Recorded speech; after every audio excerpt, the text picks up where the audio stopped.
Hey guys, welcome back to another video. I'm coming to you from my kitchen today, which I often do on Saturdays, but this is not necessarily a food video. However, before I get into the content I'm going to share with you today, I think it's a great business idea. It saves a lot of money and it's very simple. That's just a teaser, but I wanted to give you an update on my grocery shopping for January. I am trying to do a really low spend month, and that's hard because I started off the month spending almost $500 in raw milk. This week we did spend $97. We bought 2 trays of boneless skinless chicken breasts, and that was really because I wanted to show you something for a video. And we have been out of chicken for the month, besides some whole chickens, which we did once. We also bought 5 18 packs of eggs. We had gone through all those eggs we bought a couple weeks ago, and then we bought some more apples. They're Honeycrisp apples, and the last time we bought 3 of those packs, the kids ate them in 2 days, and it's going the same way this time, but they loved them so much, so we picked those up. And then I got Diet Coke that I didn't show you because I am weak.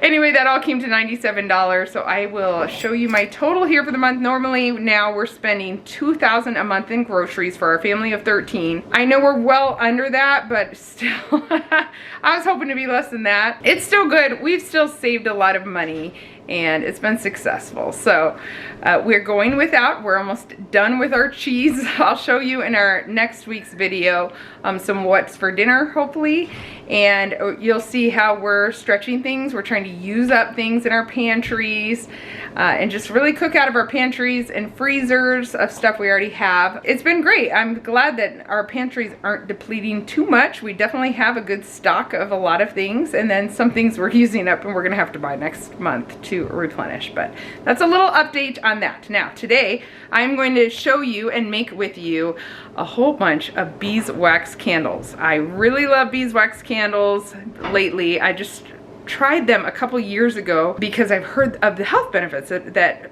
scented candles are not very good for us. Beeswax candles clean the air. They're non-toxic. They're very good for the for what you're breathing in. And I started noticing that my daughter, who struggles with allergies and asthma, she did not have any trouble when we were using beeswax candles, but she did sometimes with the fragrance candles. And I also started realizing after using beeswax candles for a while and then going back to some fragrance ones that I got headaches a lot from them, and I never do from the beeswax candles. Also, beeswax burns very slowly. It is very dead of winter here. In fact, this week, normally in Nebraska, I can say I'm thankful that we have a lot of sun, even in the snow, but this week it has been a very gray week. I love to have candles lit, especially in the cold, dark months. Beeswax candles are a wonderful option because I feel like I can burn them all the time. Sometimes we do still have fragrance candles. We got one for Christmas from someone that smells so good, and we burn it here and there, but we don't burn it all day, every day, like we are more likely to do with beeswax candles. I will light one of those anytime and not worry about it. I'm gonna show you how to do it. It's super easy. I've only done it a couple times, but it's still so easy. And also, I think it would be a great business idea. I've seen what beeswax candles sell for. That's why I started making them, because I bought some, and they sell for a lot of money, but they don't cost that much money to make. And they just really are not that hard. If I had extra time in my life, my mom's here giggling. Like, I do not have a lot of extra time in my life. But if I had extra time in my life for another business, man, I could just sell these things, I think. I got some ingredients out. I get some of this from Amazon. I got these. And then later I found that these were cheaper, so I'll link some of that. I've got some wicks that I got off of Amazon. I just have coconut oil that I get from Sam's Club. And I have some glue sticks from my daughter's bedroom and her glue gun. I was in Goodwill the other day and I found these little glasses for 99 cents. And then these were 99 cents as well. I don't think they're glasses. I think they're like these are heavy jars. Yeah, they're or small vases maybe, but they were also 99 cents. I saw a lot of cute mugs as well that were $1.99 that I could totally use to make them, but I just went with the cheaper option. So I'm going to make these 7 candles here, and I think in these larger ones I'm going to do double wicks. I've done them in mason jars before. In fact, I have some old ones. I've saved the the bottoms of candles and some old ones that I'm going to melt down and reuse that wax too today. I've also done them in these pint jar mason jars, but they don't burn quite as well. In fact, I'll show you one here that I did last time that it kind of burns a hole down the middle, so I'll reuse that wax around there as well. But I just kind of like the smaller, wider option because it just burns down a little better. And that's why in these wider ones a little bit, I will do 2 wicks. The other thing I have here is cocoa butter. You can get that off of Amazon, but I bought these out from Azure Standard quite a while ago when I was making my own homemade chocolate. I got quite a bit of them and they last a long time. I love using cocoa butter with it. You don't have to, but it gives it a really good chocolatey type smell. And it works well with the honey of the beeswax, the honey smell of the beeswax. So because I have a very small boiler pot, is this called a boiler or broiler? It's a boiler pot. Because I have a very small boiler situation, double boiler, I guess you call it. I'm just going to use half of what I could if I had a bigger pot. These bags are 1 pound, so I'm going to do half a pound in there, as well as a 1/4 cup of coconut oil and half a cup of the cocoa butter. My mom was pointing out, do you have to wash these? I did wash them and I took the stickers off, but this one had scum in it. Like, that just doesn't come out very well. Oh, like water sat in it. Yeah, and yeah, it's just like some water stuff. But you know what? I'm not even worrying about it because I'm gonna fill it with wax. You mean you're not selling it? If you were selling it, you'd have to worry about it. Yes, that's true. For me, it doesn't matter. And we're not drinking out of it anyway. This does not have to be precise measurements, by the way. Just fit what you can fit. While that's melting down, I'm going to start just using my hot glue gun and gluing the wicks into the bottom of my cups, I guess they are. Don't mind dinner over here in my massive crock pot, also known as a roaster. Just a little dab in the bottom will do ya. All right, well, this is melting down. I just found some pencils. I use sometimes chopsticks or whatever I have available, and I wrapped the wicks around them just to keep them going straight up. So when I pour the liquid wax in, they're right in the position I want them to be. You could put some essential oils in with this mix. I'm not an essential oil fan. I use them once in a while when I have to. For like tick remedies, maybe a couple other things. But I'm not putting them in candles for fun. But you do you. Okay, well, I'm melting another batch. I got these poured. I'm gonna pour a little more in this one. But I figure it's about 2 6-ounce, because these are about 8-ounce cups. It's about 2 6-ounce candles, maybe closer to 8-ounce candles.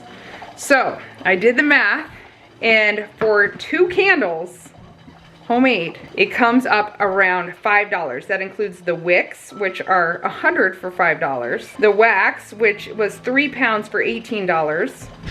The cocoa butter, which I found an expensive one online that I use, these pellets or wafers, that I found an expensive one on Amazon that was $15, and I use about 1/8 of it for the 2 candles. And then coconut oil, which is about 33 cents worth that I used for that. That comes up to around $5 for 2 candles. So when I go on Amazon and I find a 6-ounce beeswax candle, pure organic beeswax candle, in a glass jar, it is $15 for 1. So that is 2 candles for $5 or $15 for 1. Do you see what I mean about how it's such a great deal, saves you a lot of money. They're good for you. You feel better about burning them all the time when you can make them affordably, and it could be a good business. You can also learn how to make pillar candles. I've watched a lot of videos of it. It doesn't look that hard, but I haven't gotten into that. Lots and lots of options with this one. So I'm gonna make a bunch and show you what I did. This little project can make thrifting more fun. If you're like me, it's a little overwhelming. Looking for small jars that you put candles in is very fun. Okay, I just realized I totally forgot the cost of the containers. And if you're gonna sell them, it's not reusable. For me, it's reusable, but if you were selling them, it'd really be $7 for 2. So $3.50 for 1 candle to make it. And I'm sure there's cheaper ways around that if you find better prices than I just Googled on Amazon or looked up on Amazon. And then, so $3.50 for this, $15 for the one I was buying online, potentially. That's a good margin there, don't you think? I think so. And how much time? Include your time. I mean, once you get this thing going, I'm on my That's third right. batch and it's not very much time at all. No, it isn't. I'm like 20, 30 minutes in tops, and that's because I'm filming and I have a whole lot of children around here. Lots of things to do. Oh, I changed a diaper in there and everything. Anyway, I always think it's great how many ways people can be creative to make money, to reach their goals, to have a little extra for what they need, to figure out how to stay home with their kids if they want, all kinds of things. You want, you said? You want?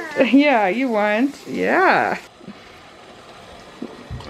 Sounds good. He knows his beeswax candle. Don't eat it, people. So don't good. eat it. So good. It smells good, but it wouldn't taste good. And you actually don't want to like drop it accidentally on your foot or your child. It would be very painful because of the wax. I accidentally dipped my finger in it before, and man, I had to scrape it off real fast because it's hot. Okay guys, here's my lineup. These things are so cute. Oh, I gotta cut the wicks down a little bit, but I'll do that. And yeah, so many. These are still cooling a little. We're doing dinner at the same time around here. It's chaotic as usual. These I just poured. That one and that one were just all leftover wax from old candles I have done. And I have I have the pot and boiler pot in the oven and the spoon, because when all that wax melts in there, it's easier to clean. Cleanup's probably the hardest part in my opinion of making these. But once you get it warm enough that it's liquid, it's pretty easy. But guys, thank you for watching today. I hope you found this encouraging. Maybe a new hobby you can try out. It's so fun to learn how to make things that you normally buy and save a lot of money. That's my motivation, always.